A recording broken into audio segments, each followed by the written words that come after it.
Aarav entered his teenage years quietly, carrying more understanding than most boys his age. His shoulders were not broad yet, but responsibility had already begun to sit on them. Raghav noticed it first. The boy spoke less. He studied more. He laughed, but not carelessly. Mira noticed it too, in the way Aarav looked at prices in shops and refused small luxuries without being asked. A father watches from behind. Raghav had always believed that a father's role was to walk behind his child. Not ahead, not pulling, not pushing, just ready to catch if the child fell. But watching from behind was painful. One evening, Aarav asked, "Papa, why didn't you study more?" The question was innocent, but it pierced Raghav's heart.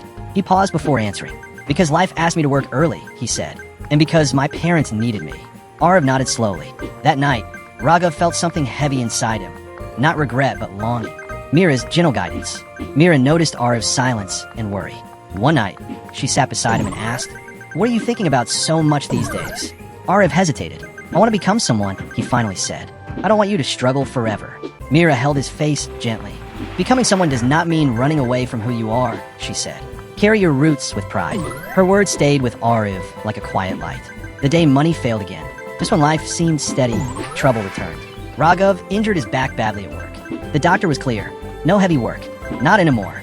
This time, the silence in the house was louder than any storm. Raghav sat on the bed, staring at the floor. His identity, built on hard work, felt broken. Mira placed food in front of him. "Eat," she said. "I don't deserve to," he replied.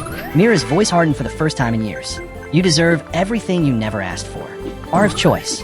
That night, Aarav made a decision. He started giving tuition to younger children in the neighborhood.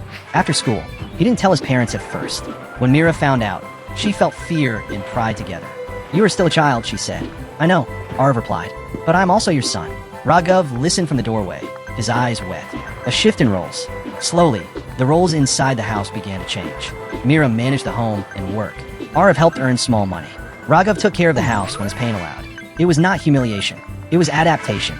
One afternoon, Raghav cooked food while Mira rested. "This tastes different," Mira smiled. "Different is not bad," Raghav replied. They laughed softly after a long time. A father's lesson. One evening, Raghav called Aarav to sit beside him. "Life will test you," he said. "Not to break you, but to reveal you." Aarav listened carefully. "Never be ashamed of where you come from," Raghav continued. "And never forget your mother's strength." Aarav nodded, his throat tight. Aarav passed his school years with excellent results. His teachers spoke about colleges, cities, and futures that sounded both exciting and frightening. For Mira and Raghav, pride walked hand in hand with fear. The world beyond their small town felt too big. The letter that changed the house. One afternoon, a letter arrived. Aarav opened it slowly. His hands trembled. "It's a college admission," he said softly. "In the city." Mira's heart skipped a beat. Raghav took the letter and read it carefully. The fees were high. The distance was greater. Silence settled again. That night, Mira and Raghav talked in whispers. "He deserves this," Mira said. "I know," Raghav replied. "But how will we manage?" Mira looked at the ceiling, then back at her husband. "We always have." A mother's hardest decision. Mira made another silent sacrifice. She sold the last piece of jewelry she had saved. The one she had promised herself she would give to Aarav's future wife. When Raghav found out, his voice broke. "You keep giving everything," he said. "What will you keep for yourself?" Mira smiled gently. "I'm keeping his future. A father's hidden goodbye." Raghav didn't talk much as Aarav prepared to leave. He repaired Aarav's old bag, strengthened the straps, and cleaned it carefully. On the morning of departure, he woke Aarav early. "Remember," he said, tying the bag firmly, "cities can make people forget who they are." "I won't forget," Aarav replied. Raghav nodded, unable to say more. The platform of separation. The railway station was crowded and loud, but their moment was silent. Mira hugged Aarav tightly, her tears wetting his shoulder. Raghav stood a little away, watching. When the train whistle blew, Aarav touched his father's feet again. Raghav placed his hand on Aarav's head. "Go," he said simply. As the train moved, Mira cried openly. Raghav stood still until the train disappeared. Only then did he wipe his eyes. Life without a child. The house felt empty. Mira cooked less. Raghav spoke less. They waited for Aarav's calls every evening. When the phone rang, the house filled with life again. Aarav spoke of studies, part-time jobs, struggles, and small victories. "We are proud of you," Mira said every time. Raghav listened quietly, his heart full. A father falls ill again. One winter, Raghav's health worsened. Mira hid it from Aarav. She didn't want his studies to suffer. At night, she sat beside Raghav, holding his hand. "I will be fine," he whispered. She nodded, though fear filled her eyes. He studied during the day and worked part-time at night. There were days when his body begged for rest, but his mind reminded him why he was there. Every rupee he earned, every exam he passed, carried the weight of his parents' sacrifices.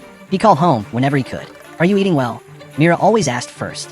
Yes, Ma, he replied, even on days when he wasn't. Raghav usually spoke last. Focus on your studies, he said. We are fine, but they were not.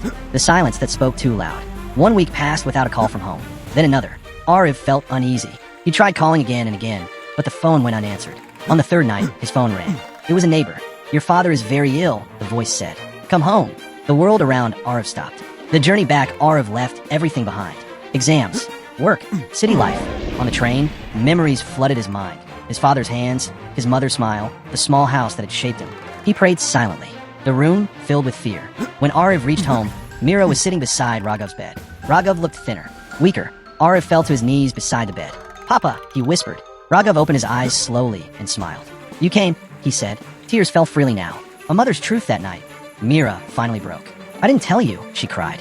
I didn't want to disturb your future. Aarav held her tightly. My future is here, he said. A father's unfinished words. Raghav called Aarav closer. His voice was weak, but steady. I don't know how much time I have, he said. Listen carefully. Aarav shook his head. Don't say that. Raghav smiled faintly. Promise me something, he continued. Take care of your mother. Respect life. Stay honest. Aarav held his father's hand. I promise, he said, his voice breaking. A night of waiting doctors came and went. Mira sat in prayer. Aarav didn't sleep. Raghav drifted in and out of consciousness. Every breath felt borrowed. Morning light at dawn. Raghav opened his eyes again. He looked at Mira, then at Aarav. I live a simple life, he whispered, but I was rich. Those were his last words.